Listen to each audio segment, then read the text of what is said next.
Narsinghpur block 37 ग्राम पंचायत राज्य बाहर रहुवा प्रवासी ओडिया 4813 जन नरसिंहपुर आसिया पंजीकृत करछन्ती।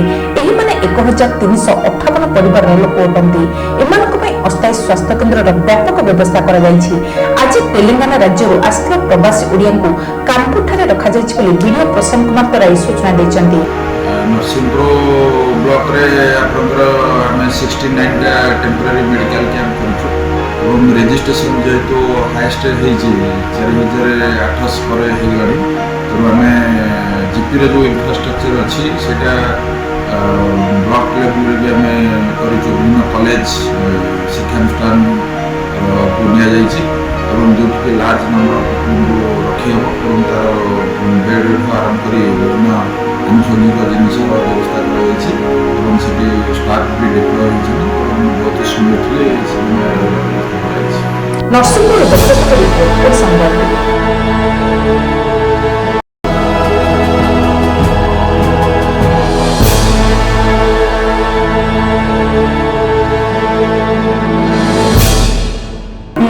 जिला ग्रीन रू ऑरेंज जोन रे सामिल होछि। उदला उपखंड कप्तिपदा अंचल संक्रमित गृह 4 कोरोना पॉजिटिव चिन्हित होछि। तेबे गत 4 तारिख भोर 5टा समय 2टी बस जोगे 53 जन प्रवासी ओडिया सूरत रु निज जन्मघाटी मयूरभंज जिला कप्तिपदा को फेरिथिले।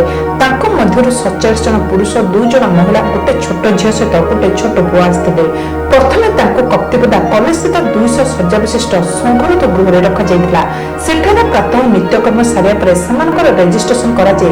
संपृक्तर पंचायत दायित्व रे नोडाल अफिसर माने ग्राम पंचायत रे संक्रमित गृह को नहीं समस्त प्रवासी रक्त नमूना संग्रह करने सहित संक्रमित गृह में रखिते।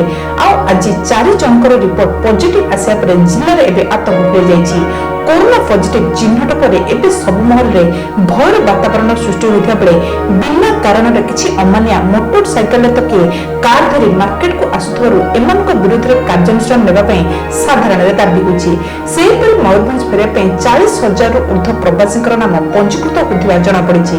तेबे कप्तिपदा ब्लॉक को 5,000 प्रवासी ओडिया आसिया पंजीकृत करथिबा बेले जिला प्रशासन कौन पदक्षेप ग्रहण करुछि ताहा देखिया बाकी रहिला। एहिपरि मयूरभंज जिला को प्रत्येक दिन बाहर राज्य में श्रमिक मैंने घर मुहां होता देखा जायछि।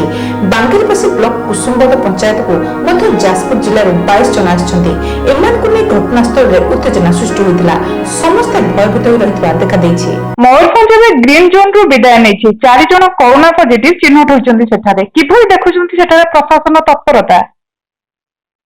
मैडम मयूरभंज बर्तमान ग्रीन जोन में परिणत होइछि। प्रशासन मोटा तत्परता देखैछि। मयूरभंज जिलापाल एथि सजाग होइछन्ति। समस्त प्रशासन सजाग रहबा देखा दैछि। एबे तो गाम आउछन्ति प्रवासी सेठारे किमिति देखुछन्ति ताला आगु किमिति परिस्थिति रहिबो? मैडम बर्तमान तो प्रवासी आसवार को गाँव लोक भयभीत हो रही गाँव लोक भयभीत हाँपाई प्रशासन मना कर भयभीत हवा कारण नहीं सतर्क दृष्टि रही प्रशासन। Mayurbhanj Prashant Kumar Das Patnaik report Odisha mobile.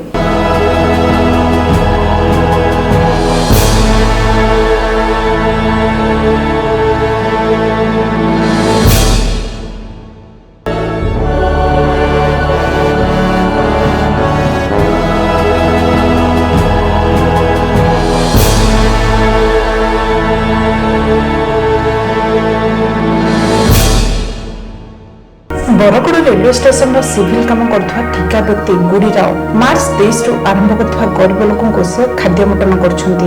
राव प्रत्येक दिन 10:30 तक अमूल्य भ्यान रे एपरे कार्य करथवा देखि लुधियाना जने बिजनेसमैन 49,500 टका सहायता करछन्ती। एपरे काम को देखि मुख्यमंत्री ट्वीट जोगे गुड़ी राव को शुभेच्छा ମଧ୍ୟ ଜଣାଇଛନ୍ତି। ସେହିପରି ନରସିଂହପୁର ବିଏନ୍ ସମାଚାର ତରଫରୁ କୋରୋନା ସଚେତନତା ଅଭିଯାନ ଆରମ୍ଭ କରାଯାଇଛି। ଏହାର ଆଭିମୁଖ୍ୟ ହେଲା ନରସିଂହପୁର ବ୍ଲକର 37 ଏବଂ ବଡମ୍ବା ବ୍ଲକର 38 ପଞ୍ଚାୟତରେ सामाजिक दूरता संपर्क में लोक मानक सचेतनता करा। अभियान में सांबादिक प्रमोद कुमार राउत, शांतनु कुमार गाम, विपिन कुमार पंडा, सुभाष चंद्र नायक, रमेश चंद्र पाढ़ी, प्रमोद कुमार उपाध्याय प्रमुख सामिल होती। नरसिंहपुर राष्ट्रीय स्वयंसेवक संघ बरंबा खंड तरफ मास्क बंटन सहित सचेतनता कार्यक्रम अनुष्ठित होती। नरसिंहपुर देवदत्त सोहेल सजन देवता रिपोर्ट ओडिशा मोबाइल टीवी।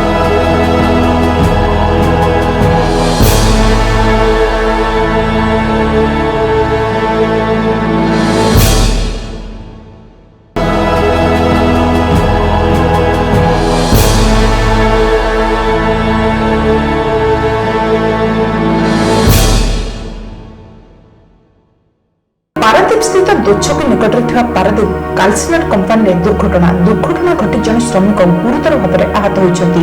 ଆହତ ଶ୍ରମିକଙ୍କୁ ପ୍ରଥମେ ଅଠରଭଙ୍ଗୀ ସ୍ଥିତ ବିଜୁ ମେମୋରିଆଲ ହସ୍ପିଟାଲରେ ପ୍ରାଥମିକ ଚିକିତ୍ସା ପରେ ଅବସ୍ଥା ଗୁରୁତର ଥିବାରୁ ତାଙ୍କୁ କଟକ ବଡ଼ ଡାକ୍ତରଖାନାକୁ ସ୍ଥାନାନ୍ତରିତ କରାଯାଇଛି। ଘଟଣାର ପ୍ରକାଶ ଯେ ଆହତ ଶ୍ରମିକ ଜଣକ ପାରାଦୀପ କାଲସିନର କମ୍ପାନୀରେ ମେକାନିକାଲ ଡିଭିଜନରେ କାର୍ଯ୍ୟ କରନ୍ତି। ଆଜି କିନ୍ତୁ କମ୍ପାନୀ କର୍ତ୍ତୃପକ୍ଷଙ୍କର ନିର୍ଦ୍ଦେଶ ଅନୁଯାୟୀ ସେ ପ୍ରାୟ 30 ଫୁଟ ଉଚ୍ଚତାରେ ବିନା ସୁରକ୍ଷା ସରଞ୍ଜାମରେ ଚଢ଼ି ଆଜବେଷ୍ଟସ୍ ସିଟ୍ ପକାଉଥିଲେ। ଏହି ସମୟରେ ଆଜବେଷ୍ଟସ୍ ସିଟ୍ ଭାଙ୍ଗିଯିବାରୁ ଶ୍ରମିକ ଜଣକ ତଳକୁ ଖସି ପଡ଼ିଥିଲେ। ତାଙ୍କ ମୁଣ୍ଡ ଫାଟିବା ସହିତ ଆଖି ମଧ୍ୟ ନଷ୍ଟ ହୋଇଯାଇଥିବା କଥା କୁହାଯାଉଛି। କରୋନା ମହାମାରୀ ପାଇଁ ମାତ୍ର 39 ଜଣ ଶ୍ରମିକଙ୍କୁ ନେଇ କମ୍ପାନୀ କାର୍ଯ୍ୟ କରିବାକୁ ଜିଲ୍ଲାପାଳ ଅନୁମତି ଦେଇଥିଲେ ମଧ୍ୟ 100ରୁ ଉର୍ଦ୍ଧ୍ୱ ଶ୍ରମିକଙ୍କୁ କମ୍ପାନୀ କାମରେ ଲଗାଉଥିବା ଅଭିଯୋଗ କରିଛନ୍ତି।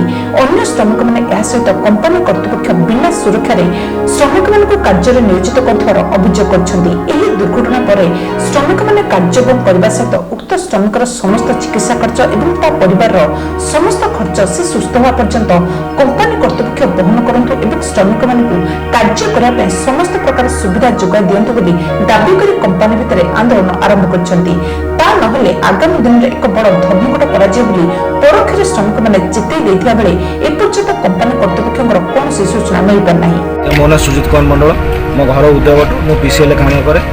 ଆଜ୍ଞା ଆଜି ଲକଡାଉନ ଯେଉଁ ପରିସ୍ଥିତି ଆଜ୍ଞା ଆମ ଲକଡାଉନରେ ଆଜ୍ଞା 39 ଜଣ ଅଧିକ ପୁରୋଇବା କଥା ନୁହଁ, ପରମିଶନ କଲେକ୍ଟର ଆଣିଛନ୍ତି, କିନ୍ତୁ ଇଏ ଆଜ୍ଞା 200 ଲୋକ ପୁରଉଛନ୍ତି। ଆମେ ମନା କଲା ପରେ ସେ ଆମକୁ କହିଲେ ଯେ ତମେ ଯଦି ନ ଆସିବ ତମ କାମରୁ ଛଟେଇ କରାଯିବ। ତାପରେ ଆମେ ଡରରେ ଆଜ୍ଞା କାମକୁ ଆଇଛୁ। ଆସି ସାରିଲା ପରେ ଆଜ୍ଞା ଯେଉଁ ଲୋକଟା ଯେଉଁ ପିଲାଟା ଆମର ହେଇଛି ତାଙ୍କୁ ସେ କାମ ନୁହଁ, ତାଙ୍କର ମେଣ୍ଟେନାନ୍ସ କାମ, ତାଙ୍କୁ ସିଟ୍ ଲଗାଇବା ପାଇଁ ଜବରଦସ୍ତ କହିଲେ। କହିସାରିଲା ପରେ ଇଏ କହିଲେ ଯେ ନା ଆମର ସେ କାମ ନୁହଁ, ଆମେ କରିବୁ ନାହିଁ। ମନା କରିବାରୁ ଇଏ ତାଙ୍କୁ କହିଲେ ଯେ ନ କରିବ ତମେ ଗେଟ୍ ବାହାରକୁ ପଳାଅ। ଲାଷ୍ଟ ଡରରେ ଆଜ୍ଞା କାମକୁ ଚଢ଼ିଲେ। ସେ ଆଜ୍ଞା ସେଠି ଯେଉଁ ସିଟ୍ ଭାଙ୍ଗିକି ଆଜି ପଡ଼ିକି ପିଲାଟାର ପୁରା ସିରିୟସ୍ କଣ୍ଡିସନ୍, ତା ଆଖି ପାଖି ମୁଣ୍ଡ ଫାଟି ଯାଇଛି। ସେଫ୍ଟି ଜିନିଷ ଆଜ୍ଞା କିଛି ନାହିଁ କମ୍ପାନୀରେ।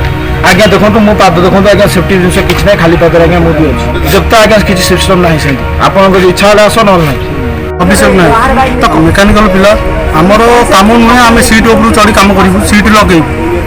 ଆମକୁ ଜବରଦସ୍ତି ସିଟ୍ ଉପରକୁ ଚଢ଼ାଯାଉଛି, କାମ ନ କଲେ ପ୍ରେସର ଦିଆଯାଉଛି, ବାହାର କରିଦେବୁ। ଆମେ ନୂଆ ପିଲା ପୁରେଇବୁ, ବାଧ୍ୟ ହୋଇକିରି ଆମେ ଉପରକୁ ଚଢ଼ୁଛୁ। ଆମର ESI ନାହିଁ, PF ନାହିଁ, କିଛି ନାହିଁ, ଭରା ହେଉନି, ସେଫ୍ଟିର ବି କିଛି ନାହିଁ, ଜବରଦସ୍ତି ଚଢ଼ାଉଛନ୍ତି। ସେ ଚଢ଼ିଥିଲା ଗୋଟେ ପିଲାଟେ, କାମ ହେଉଥିଲା, ଗଳି ପଡ଼ିକି ତାର ମୁଣ୍ଡ ଫାଟିଛି, ଆଖି ବି ଜଣାପଡ଼ୁଛି ଡ୍ୟାମେଜ୍ ହେଇଯାଇଛି, ଆଖି ବି କିଛି ନାହିଁ। ଆଉ ଗୋଡ଼ ଯାଇଛି, ବାଁ ପଟ ଗୋଡ଼ ଡ୍ୟାମେଜ୍, ହାତ ବି ଡ୍ୟାମେଜ୍, ଛାତି ବି ମାଡ଼ ହେଇଛି। ନା କିଛି ନାହିଁ, ଆଉ ଭଲ ନାହିଁ। ଆଉ ସେଫ୍ଟି ଜିନିଷ ଏଠି ନାହିଁ ବା, ସେଫ୍ଟି ଜିନିଷ ନାହିଁ। ଯଦି ଆମେ ସେଫ୍ଟି ପାଇଁ କିଛି କହିବୁ ଆମକୁ କହିବେ ଆମେ ବାହାର କରିଦେବୁ। ପାରାଦୀପରୁ ସୁନଶ୍ରୀଙ୍କ report, Odisha mobile TV.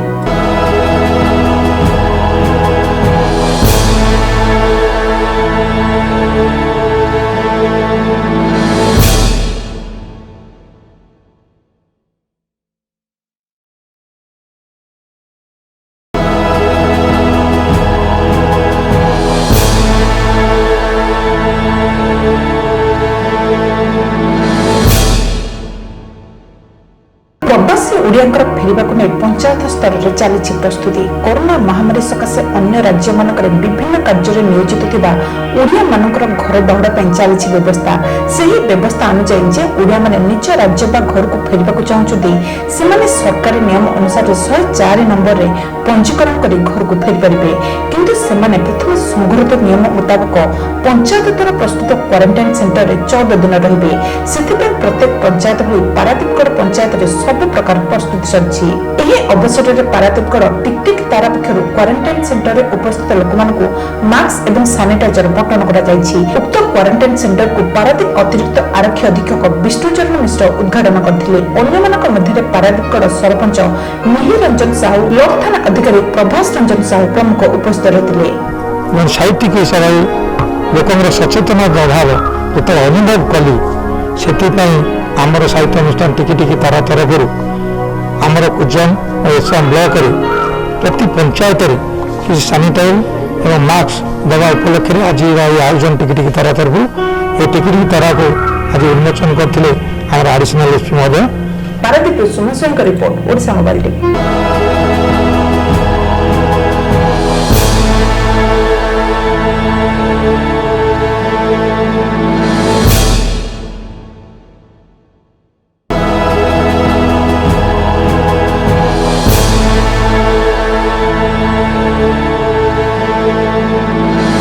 Jagatsinghpur ଜିଲ୍ଲାରେ ପ୍ରଥମ ଥର ପାଇଁ 4 କରୋନା ପଜିଟିଭ ଚିହ୍ନଟ କରାଯାଇଛି। ସମସ୍ତ ଆକ୍ରାନ୍ତ ନାଉକା ଅଞ୍ଚଳର ବୋଲି ଜଣାଯାଇଛି। ଏମାନେ ସମସ୍ତେ ସୁରତ ଫେରନ୍ତା ପ୍ରବାସୀ ଶ୍ରମିକ। ଗତ 4 ତାରିଖ ଦିନ ସୁରତ ଫେରିବା ପରେ କଟକ ଜିଲ୍ଲା ଚାଉଳିଆଗଞ୍ଜ କ୍ୱାରେଣ୍ଟାଇନ ସେଣ୍ଟରରେ ସେମାନେ ରହିଥିଲେ। କଟକ ଜିଲ୍ଲାପାଳ ଜଗତସିଂହପୁର ଜିଲ୍ଲାପାଳକୁ ଜଣାଇବା ପରେ ସେମାନଙ୍କୁ ଜଗତସିଂହପୁର ଅଣାଯାଇ ରକ୍ତ ନମୁନା ଏବଂ ସ୍ୱାବ୍ ନିଆଯିବା ପରେ ନିଜ ଅଞ୍ଚଳର କ୍ୱାରେଣ୍ଟାଇନ କେନ୍ଦ୍ରକୁ ପଠାଯାଇଥିଲା। ଏମାନେ ସୁରତରୁ କିପରି ଆସିଲେ ତାହା ଜଣାପଡ଼ିନାହିଁ। 4 ଜଣ ଆକ୍ରାନ୍ତଙ୍କ ମଧ୍ୟରୁ 3 ଜଣ ଗୋଟିଏ ପରିବାର। ଏମାନଙ୍କର କୌଣସି ଲକ୍ଷଣ ଜଣାପଡ଼ୁନଥିଲା। ପଜିଟିଭ ଖବର ଜାଣିବା ପରେ ସମ୍ପୃକ୍ତ କ୍ୱାରେଣ୍ଟାଇନ ସେଣ୍ଟରକୁ ସିଲ୍ କରି ଦିଆଯାଇଛି। ଜିଲ୍ଲାର ମୋଟ 4 ଦିନ ମଧ୍ୟରେ 132 ଜଣ ପ୍ରବାସୀ ଶ୍ରମିକଙ୍କର ନମୁନା ପରୀକ୍ଷା ହେବାକୁ ଯାଇଥିବା ବେଳେ ସେଥିରୁ 94ଟି ନେଗେଟିଭ ଏବଂ 4ଟି ପଜିଟିଭ ଆସିଥିବା ବେଳେ ଅନ୍ୟ ରିପୋର୍ଟ ଗୁଡ଼ିକ ହସ୍ତଗତ ହୋଇନାହିଁ। 4 ଜଣଙ୍କର ପଜିଟିଭ ଆସିଛି। ପ୍ରଥମ ଥର ପାଇଁ ଆସିଛି। ସେମାନେ 4 ଜଣ ଯାକ ହେଉଛନ୍ତି ସୁରତ ଫେରନ୍ତା। ସେମାନେ ପରଦିନ ଆସିକି ପହଞ୍ଚିଥିଲେ ବସ୍ରେ। ଆମେ ତାଙ୍କୁ କଟକରୁ ନେଇକି ଆସିଥିଲୁ ଗୋଟେ ଗାଡ଼ିରେ। ଯେହେତୁ ଆମେ ଗୋଟେ ପ୍ରୋଟୋକଲ୍ କରିଛୁ, ଯିଏ ଆସିବ ଆଗ ଏଠି କଲେକ୍ଟରେଟ୍ରେ ପହଞ୍ଚିବ, ତାପରେ ଆମେ ତାକୁ ନେଇ ତାର ସ୍ୱାବ୍ ଟେଷ୍ଟିଂ କରିବୁ, ତାପରେ ନେଇ ଗୋଟେ ଆମେ ତାକୁ କ୍ୱାରେଣ୍ଟାଇନ୍ ସେଣ୍ଟରରେ ରଖିଛୁ। ତେଣୁ ସେଇଟା ଆମକୁ ସୁବିଧା ହେଇଛି। ଯେହେତୁ ଆମେ 3 ତାରିଖ ଆଉ 4 ତାରିଖ ଏତିକି ଲୋକ ଆସିଥିଲେ, ତାଙ୍କର ସବୁ ସ୍ୱାବ୍ ଆମେ କରିଥିଲୁ, ନେଗେଟିଭ୍ ବାହାରିଥିଲା। କିନ୍ତୁ ଆମେ କାଲି ଯେଉଁମାନେ ଆସିଥିଲେ ତାର ସ୍ୱାବ୍ ନେଇଥିଲୁ, ଜଣାପଡ଼ିଲା ଯେ 4 ଜଣ ତା ଭିତରୁ ପଜିଟିଭ୍ ଅଛନ୍ତି ବୋଲି। ତେଣୁ ତାଙ୍କୁ ଗୋଟେ କ୍ୱାରେଣ୍ଟାଇନ୍ରେ ରଖାଯାଇଛି। ପାରାଦୀପରୁ ସୁମନ ସ୍ୱାଇଁଙ୍କ ରିପୋର୍ଟ, ଓଡ଼ିଶା ମୋବାଇଲ ଟିଭି।